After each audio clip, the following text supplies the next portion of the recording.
বিসমিল্লাহির রহমানির রহিম।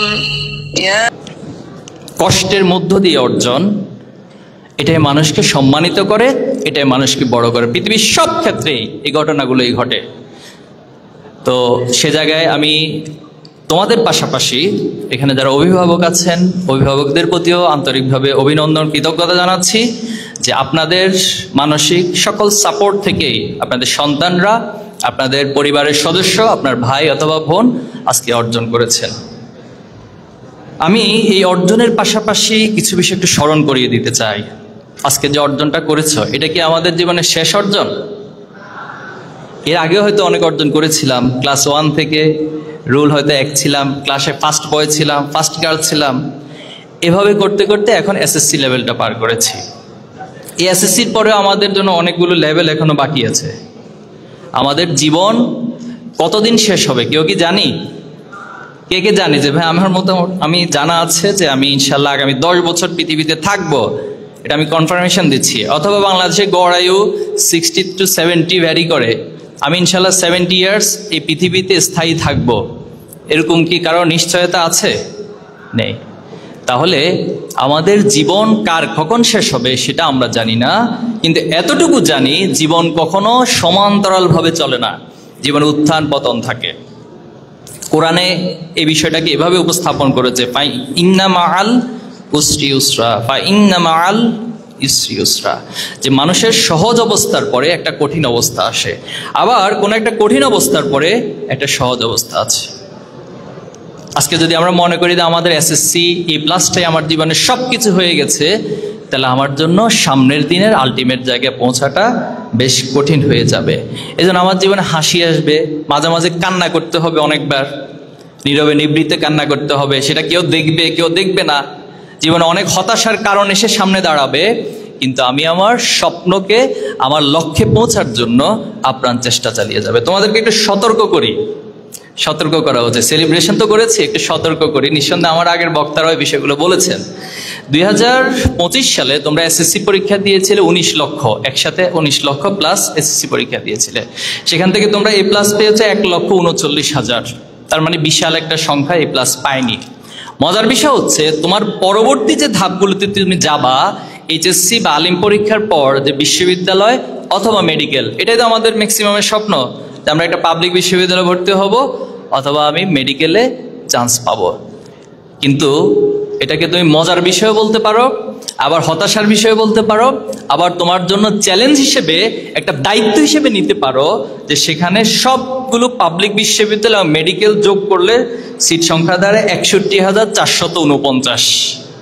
তার মানে আমার 1 লক্ষ যে A+ পেয়েছি, সেটার অর্ধেকের চেয়েও বাংলাদেশে তোমার জন্য বিশ্ববিদ্যালয়ের মেডিকেলে সিট সংখ্যা নেই। তাহলে কতটা কম্পিটিশনের মধ্য দিয়ে তোমাকে যেতে হবে। আমি আশা করি তোমরা সে লড়াইয়ে, সেই স্বপ্নে পৌঁছবা ইনশাআল্লাহ।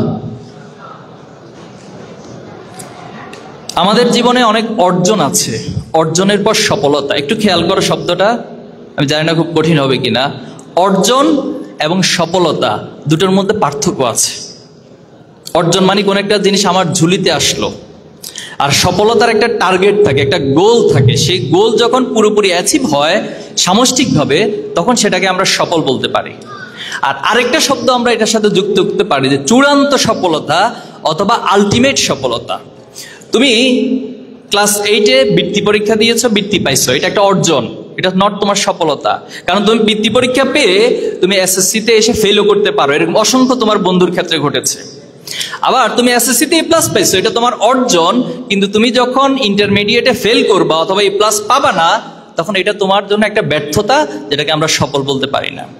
আবার তুমি এসএসসি ইন্টারমিডিয়েট সবগুলোতে গোল্ডেন A+ পাইছো, কিন্তু তুমি কোথাও ভালো জায়গায় চান্স পাইলা না, এটাকেও আবার এক ধরনের ব্যর্থতা হিসেবে সমাজ ট্রিট করে।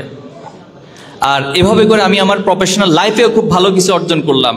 প্রফেশনাল লাইফে সবচেয়ে ভালো, সম্মানিত এবং স্মার্ট একটা প্রফেশন আমি নিলাম, কিন্তু এরপরে আমি কোনো কারণে সবকিছু শেষ করলাম, দুনিয়ার জীবনের জার্নিটা শেষ করলাম। শেষ করার পর, মৃত্যুর পর যখন আল্লাহর কাছে উপস্থিত হব, বা যেখানে যে যে ধর্মে বিশ্বাস করে, নিঃসন্দেহে আমরা এটা মনে প্রাণে বিশ্বাস করি যে মৃত্যুর পর আমাকে আমার সকল কাজের হিসাব দিতে হবে। এখন দুনিয়ার দৃষ্টিকোণ থেকে তুমি সবচেয়ে সেরা ধনী হলা বাংলাদেশ সবচেয়ে পাওয়ারফুল পার্সন হলা, বাংলাদেশের অর্জনের দিক থেকে তুমি সবাইকে অগ্রগামী করে সফল হলা, কিন্তু আলটিমেট যে সফল, যেটা আমাদের মৃত্যুর পরে চিরস্থায়ী জীবনে আল্লাহর পক্ষ থেকে আসবে, সেখানে যদি আমি সফল হতে ব্যর্থ হই, তাহলে আমার আগের এতগুলো অর্জন, এতগুলো সফলতা আসলে আলটিমেটলি ব্যর্থ হিসেবে ধরে নেওয়া হবে। এই প্রসঙ্গে আমি লাস্টে আবার ফিনিশিং দেবো। এখন আসো আমি তোমাদেরকে শুরুতেই স্বপ্ন দেখা এবং আশাবাদী হওয়ার বিষয়ে বলবো। তোমার অনেক লিমিটেশন থাকতে পারে, তোমার চাহিদার অনেক ঘাটতি থাকতে পারে, পারিবারিক যোগান অনেক কম থাকতে পারে, কিন্তু তুমি যখন স্বপ্নগুলো দেখবা, স্বপ্নের পিছনে লেগে থাকবা, তখন সেটা তোমাকে সফলতার দিকে নিয়ে যাবে। টমাস আলভা এডিসনের উদাহরণটা আমরা দেখতে পারি। তিনি 10,000 বার ব্যর্থ চেষ্টা করেছেন বৈদ্যুতিক বাল্ব আবিষ্কার করতে গিয়ে, এবং প্রতিবার তিনি ব্যর্থ হয়ে, তিনি এটাকে ব্যর্থতা বলেন নাই, তিনি ওনার জন্য শিক্ষা বলেছেন, এবং সেখান থেকে শিখে 10,000 বারের পরে তিনি এই বৈদ্যুতিক বাল্ব আবিষ্কার করেছেন। মজার একটা ঘটনা আছে, উনি যখন প্রাইমারি স্কুলে গিয়েছিলেন, তো প্রাইমারি স্কুলের শিক্ষক টমাস আলভা এডিসনের কাছে একটা চিঠি লিখে ধরিয়ে দিলেন যে তুমি এটা তোমার মায়ের কাছে দিবা। তো স্বাভাবিকভাবে তিনি সেটা আনলেন এবং মায়ের কাছে দিলেন। মা সে চিঠিটা দেখে মায়ের চোখ দিয়ে পানি বের হচ্ছিল, গড়িয়ে পড়ছিল, কান্না করছিলেন মা। তো টমাস জিজ্ঞেস করলো যে মা তুমি কান্না কেন করছো, চিঠিতে কি লেখা আছে? তখন তার মা বলেছিল, চিঠিতে লেখা আছে যে আপনার সন্তান টমাস একজন অসাধারণ ব্যক্তি। কি বলেছে? আপনার সন্তান টমাস একজন অসাধারণ ব্যক্তি। মায়ের কাছ থেকে এই কথা শোনার পর তার ভিতরে একটা উদ্দীপনা কাজ করলো যে আমার শিক্ষক আমার সম্পর্কে এই ধারণা রাখে, আমার মা আমাকে জিনিসটাকে এত চমৎকারভাবে প্রেজেন্ট করেছেন, তার মানে আমাকে সমাজে, পৃথিবীতে একটা অসাধারণ কিছু হয়ে দেখাইতে হবে। পরবর্তীতে যখন তিনি সফল হইলেন, পৃথিবীবাসীকে পরিচিত পাইলেন, তখন তিনি ওনার মায়ের চিঠিটা কালেক্ট করছেন, খুঁজে পাইছেন। খুঁজে পেয়ে তিনি চিঠিতে দেখছেন যে ওনার মা বলেছেন যে টমাস একজন অসাধারণ ব্যক্তি। আসলে চিঠিতে কি লেখা ছিল? চিঠিতে লেখা ছিল, শিক্ষক বলছেন যে আপনার সন্তান একজন অপদার্থ, তার মতো এত মেধাহীন ছাত্র আমাদের ক্লাসে আর নাই, তাকে মেহেরবানি করে এই প্রতিষ্ঠান থেকে আপনি নিয়ে যান। তার মা যদি ঠিক ওই মুহূর্তে এই কথাগুলোই তার সন্তানকে বলতো, তাহলে আজকে হয়তো তিনি টমাস আলভা এডিসন হইতে পারতেন না। এজন্য আমাদের এই উৎসাহ উদ্দীপনা, আমি অভিভাবকদেরকে অনুরোধ করবো, মাঝে মাঝে আপনার কাছে মনে হইতে পারে হতাশার অনেক কারণ থাকতে পারে, বাট উৎসাহ উদ্দীপনাটাকে কখনো কমিয়ে দিবেন না, এবং এই উৎসাহ উদ্দীপনার প্রচেষ্টাই একটা সময় আমাদেরকে সফল করবে। ইমাম বুখারী রাহিমাহুল্লাহ, তিনি বুখারী শরীফের মতো পৃথিবীর সেরা হাদিস গ্রন্থ সংকলন করেছেন, অথচ তিনি এমন অবস্থা ছিল, দারিদ্রতার কারণে বই কিনে যে পড়বেন সে পড়ার মতো সামর্থ্য ছিল না। তিনি সব জায়গায় শুনে শুনে হাদিসগুলো মুখস্থ করে নিতেন। আজকে তিনি ইসলামী শরিয়ার ক্ষেত্রে, হাদিস শাস্ত্রের ক্ষেত্রে কত বড় ভূমিকা রেখেছিলেন, শুধুমাত্র ওনার আপ্রাণ প্রচেষ্টার কারণে।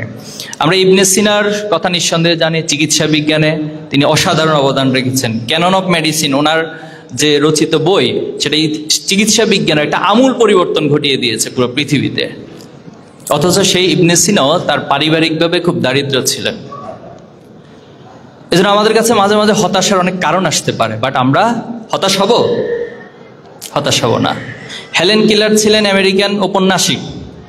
তো ওনার ক্ষেত্রে একটা মজার ঘটনা আছে। তিনি ডিজেবল ছিলেন, অর্থাৎ তিনি বধির ছিলেন, অন্ধ ছিলেন। তো একটা সময় সাংবাদিকরা ওনাকে কোশ্চেন করলেন যে সৃষ্টিকর্তা আপনাকে এভাবে ডিজেবল করেছে, শারীরিকভাবে প্রতিবন্ধী করেছে, আপনাকে সৃষ্টিকর্তার প্রতি রাগ হয় না, একটু ক্ষোভ জন্ম নেয় না? তখন তিনি উত্তর দিয়েছিলেন যে সৃষ্টিকর্তা আসলে আমাকে এত অসাধারণ জিনিসগুলো দিয়েছেন, সেটাকে, প্রতিভাগুলোকে কাজে লাগাতে গিয়ে কোনটা যে আসলে আমাকে দেয়নি সে হিসাব নিকেশে আমি কোনোদিন করি নাই। তো আমাদের ক্ষেত্র আমরা যদি একটু ভাবি, আল্লাহ তাআলা আমাকে যে মেধা দিয়েছেন, আমাকে আল্লাহ তাআলা যে সামর্থ্য দিয়েছেন, যে নিয়ামত দিয়েছেন, সৃষ্টিকর্তা আমাকে যে সুযোগ দিয়েছেন, আমি যদি জাস্ট আমার সুযোগগুলোর দিকে কনসেন্ট্রেট করতে পারি, আমি যদি আমার লিমিটেশনগুলোকে ওভারকাম করতে পারি, তাহলে আমার দ্বারাও, তোমার দ্বারাও অনেক কিছু পৃথিবীতে করা সম্ভব। এবং আমরা সেই স্বপ্নের কথা, সে আশার কথা তোমাদেরকে বলবো। আমরা